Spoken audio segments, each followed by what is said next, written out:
اعوذ باللہ من الشیطان الرجیم، بسم اللہ الرحمن الرحیم۔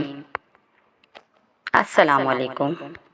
ہمیشہ یہ دکھاوا کریں کہ آپ ٹھیک ہیں تو چاہے زندگی آپ کو کتنی ہی مشکل میں ڈالے، آپ کی رازداری دوسروں کے رحم کرنے سے کہیں زیادہ خوبصورت ہے۔ اٹھانا خود ہی پڑتا ہے اپنا تھکا ٹوٹا بدن، کہ جب تک سانس چلتی ہے کوئی کندھا نہیں دیتا۔ آج کا ہمارا ٹاپک ہے زندہ درگور ہونے والی بچیوں کو بچانے والے صحابی۔ اپنی ویڈیو شروع کرنے سے پہلے آپ سے گزارش ہے کہ جنہوں نے ہمارے چینل کی سے پچھلی ویڈیو نہیں دیکھی ہے تو پہلے وہ دیکھ لیجئے، اور ویڈیو پسند آنے کی صورت میں ہمارے چینل کو سبسکرائب کیجئے۔ حضرت صافہ بن ناجیہ رضی اللہ تعالی عنہا کا بیان ہے کہ میں حضرت صلی اللہ علیہ وآلہ وسلم کی خدمت میں حاضر ہوا۔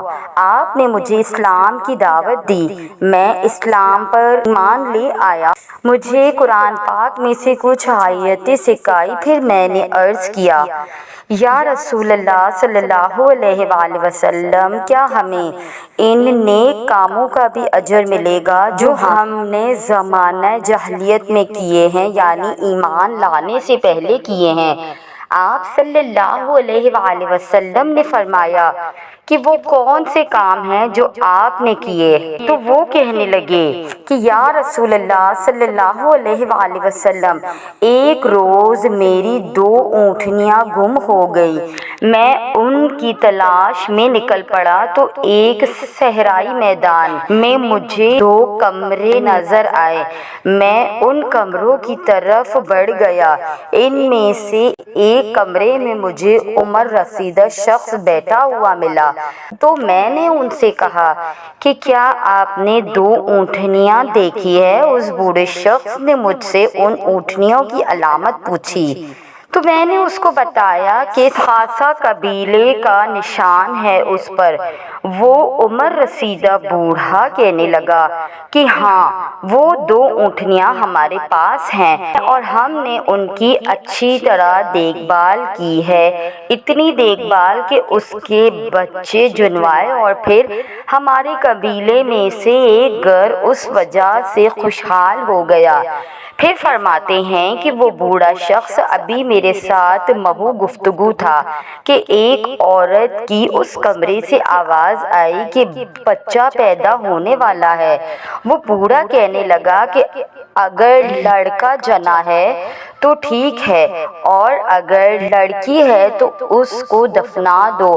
اندر سے آواز آئی، لڑکی ہے۔ میں نے پوچھا کہ یہ زندہ درگور ہونے والی لڑکی کون ہے؟ تو اس نے کہا کہ میری بیٹی ہے۔ فرماتے ہیں کہ میں نے کہا میں اس بچی کو تم سے خرید لیتا ہوں۔ بوڑھا کہنے لگا، اے تمیمی، کیا تم جانتے نہیں کہ اپنی بیٹی کو بیچنا ہماری شان کے خلاف ہے؟ صحابی فرماتے ہیں میں نے کہا میں تم سے بیٹی نہیں خرید رہا، میں تو بس اس کی روح خرید رہا ہوں کہ تم اس کو زندہ درگور نہ کرو۔ بوڑھی نے کہا کہ کیا قیمت دو گے؟ پھر فرماتے ہیں میں نے کہا کہ 2 اونٹنیاں جو تمہارے پاس ہیں اور ان کے بچے بھی دوں گا۔ بوڑھا کہنے لگا کہ یہ سودا مجھے منظور نہیں، جس اونٹ پر تم سوار ہو کر آئے ہو یہ بھی مجھے دے دو۔ صحابی فرماتے ہیں کہ میں راضی ہو گیا اور میں نے کہا کہ ٹھیک ہے، تم اپنا ایک بندہ میرے ساتھ روانہ کرو، میں اپنے مقام پر پہنچ کر یہ اونٹ اس کو دے دوں گا۔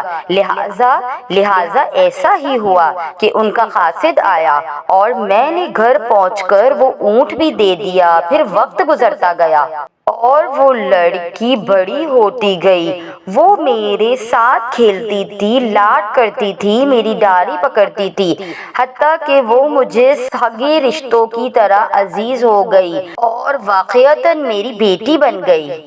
میں نے اس کا ہر طرح سے خیال رکھا، اس کو بڑا کیا، اس کی ضروریات پوری کی۔ ایک رات میں نے اپنے دل میں سوچا کہ یہ تو بہت نیکی کا کام ہے کہ میں زندہ درگور ہونے والی بچیوں کو بچا لوں اور ان کی پرورش کروں۔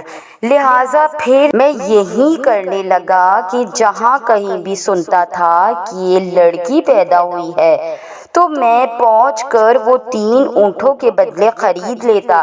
حتیٰ کہ اسلام ظاہر ہونے تک میں نے 360 بچیاں خریدی اور پھر ان کی پرورش کی، اور یہ کام میں نے خلوص نیت کے ساتھ کیا تھا، بغیر کسی غرض اور لالچ کے۔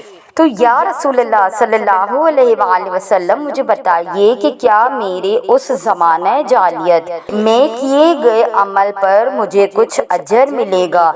تو ہمارے مدینے والے آقا صلی اللہ علیہ وآلہ وسلم نے فرمایا کہ تمہیں اس کا اجر ضرور ملے گا، اور تمہارا سب سے بہترین اجر تو یہ ہے کہ اللہ تعالیٰ نے اسلام کی دولت سے نواز دیا ہے۔ پھر پیارے پیارے آقا صلی اللہ علیہ وآلہ وسلم بھی مسکرانے لگے، اور وہ صحابی عربی شاعر کہتا ہے، اور میرا دادا وہ شخص ہے جس نے زندہ درگور کرنے والوں کو اس بھیانک عمل سے روکا۔ اس نے زندہ درگور ہونے والی عورتوں کو زندگی دلائی، اور پھر اس کے بعد کسی عورت کو درگور نہیں کیا گیا۔